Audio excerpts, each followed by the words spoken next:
पावसाळा म्हटलं तर आपल्याला काय आठवते?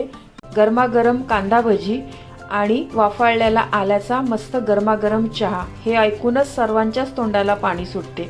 आज आपण मस्त गरमागरम कांदा भजी कशी करायची ते पाहणार आहोत. रेसिपी नेहमीप्रमाणे खूप साधी आणि सोपी आहे.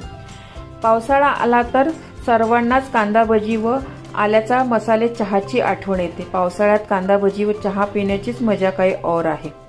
पावसाळ्यात इच्छा झाली ना तर ही भजी आपण 10 मिनिटात बनवू शकतो. यामध्ये मी सोड्याचा अजिबातच वापर केलेला नाही, तरी पण ही भजी फार छान कुरकुरीत बनतात. भजी तेलात सोडण्याची पण एक संपूर्ण कृती यामध्ये मी दाखवलेली आहे. चला तर ही कुरकुरीत भजी कशी करायची ते पाहूया. ही बघा मस्त कुरकुरीत कांदा भजी तयार झालेली आहे. याबरोबर मस्त गरमागरम वाफाळलेला आल्याचा चहा.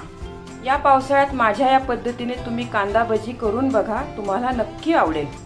पूर्ण रेसिपी पाहण्यासाठी माझ्या फोटोच्या खालील त्रिकोणावर क्लिक करा, जेणेकरून तुम्ही त्या रेसिपीवर जाल.